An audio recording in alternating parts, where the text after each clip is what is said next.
Hello दोस्तों, स्वागत है आप सभी का एक और न्यू वीडियो में। दोस्तों आज की इस वीडियो में बात करेंगे एकदम इम्पॉर्टेंट टॉपिक जिसका नाम है दो चर के रैखिक समीकरण का प्रतिबंध। आप लोगों को दरअसल पता ही होना चाहिए क्योंकि भाई इतना लेट हो गया या इतना टाइम बीत गया तो पता तो होगा ही। पहले तो हम ये जानते हैं कि दो चर जो है इसका मानक रूप एक बार बता देते हैं, उसके बाद इसका प्रतिबंध बता दें। वैसे तो ये जो है प्रतिबंध लिखने के लिए नहीं, पेपर ऊपर में आ सकता है। इस पर आधारित प्रश्न जो है 2 नंबर में भी और 4 नंबर में भी आ सकता है। तो पहले तो हम इसका स्टैंडर्ड फार्मूला देखते हैं। इसका फार्मूला होता है ax plus B Y plus C equal to 0। ये तो होता है दो चर के रैखिक समीकरण का मानक रूप। अब इसमें अगर मान लीजिए दो चर का रैखिक समीकरण केवल एक ही समीकरण है, केवल एक समीकरण, तो यही रहेगा, इसमें कोई प्रॉब्लम नहीं। अगर दो हो जाएगा, मान लीजिए यहाँ दो समीकरण लिखना पड़े आपको, तो आप यही तो सेम लिख नहीं सकते हैं।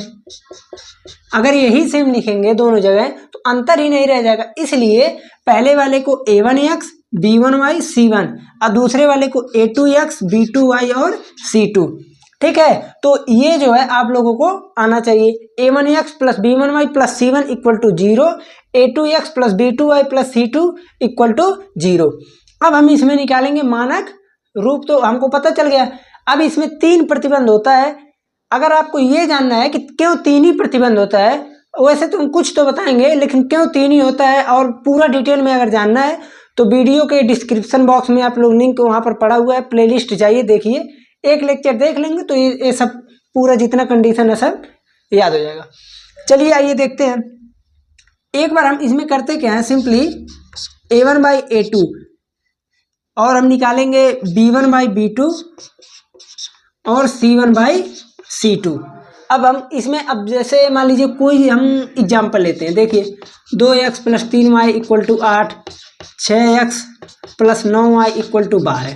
मान लीजिए कोई सा भी इक्वेशन आ गया, तो इस इक्वेशन में हम करते क्या है, इसके यहाँ से अगर इसका हम गुणांक देखें, x का गुणांक इसमें कितना है, आप बोलेंगे कि इसमें 2 है, तो इसको बोलते हैं a1 और इसको बोलते हैं a2, इसको b1 b2 c1 c2।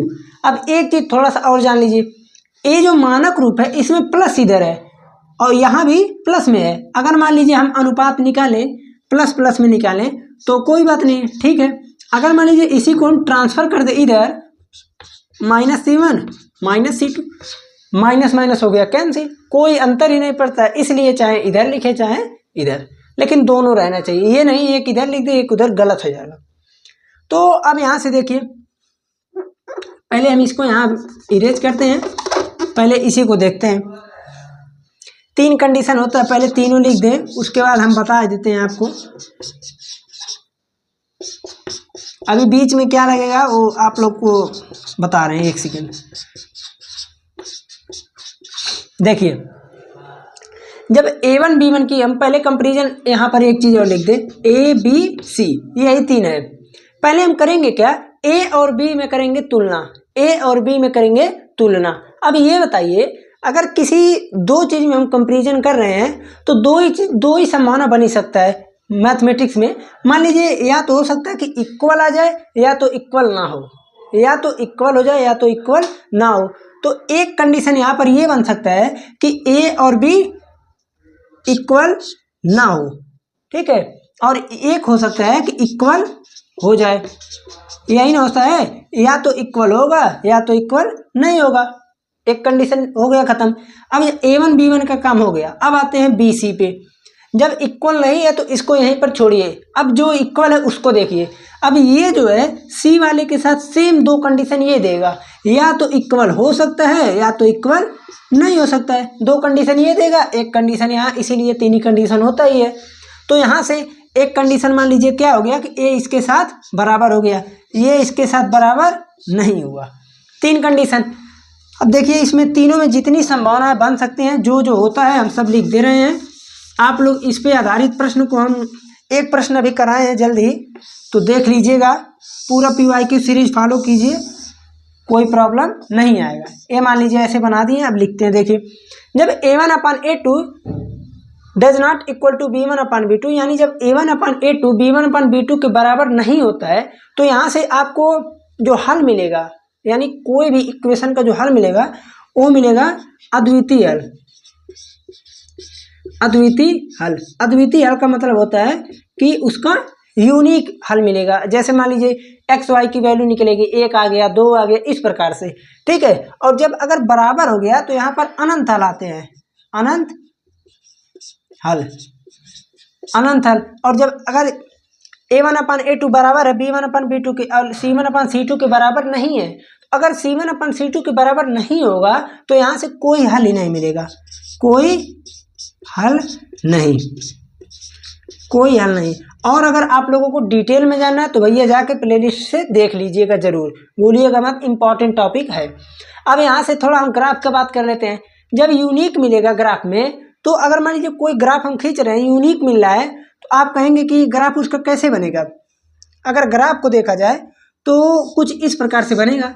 जैसे मान लीजिए कोई एक रेखा यहाँ से ऐसे गई, दूसरी रेखा यहाँ से गई, तो एक बिंदु मिलेगा, इसलिए बोलते हैं हम इसे यूनिक। क्योंकि एक ही जब बिंदु मिला तो जाहिर सी बात है जितने बिंदु पर काटती है रेखा कोई, तो वो उतने ही उसके क्या हो जाते हैं, मूल निकलते हैं, ठीक है।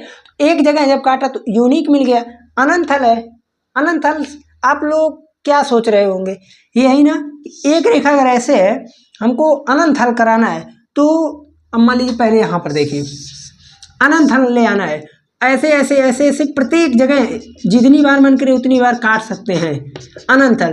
तो ऐसे ऐसे काटने से बेहतर है कि उसी पे लाइन चला दे दो, यानी दोनों रेखा सेम जा रही है, तो इसीलिए इसका हो जाता है दोनों रेखा एक ही पर जा रही है, ठीक है। अब कोई हल नहीं, यानी एक रेखा ऐसे तो एक रेखा ऐसे समांतर जा रही है।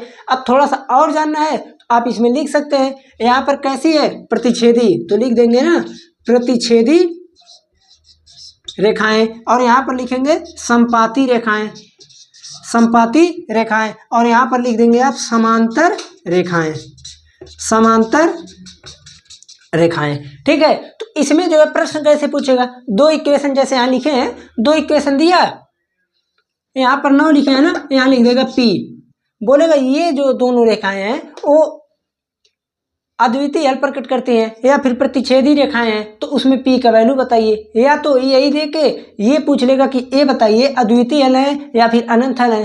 तो आप लोगों को कंडीशन याद रहना चाहिए, बिना कंडीशन याद रहे आप लोग सवाल को सॉल्व नहीं कर पाएंगे, ठीक है। हमें लगता है कि इस वीडियो में केवल इतना ही बताया जा सकता है, ज़्यादा बताएंगे तो लेक्चर ज़्यादा बड़ा हो जाएगा।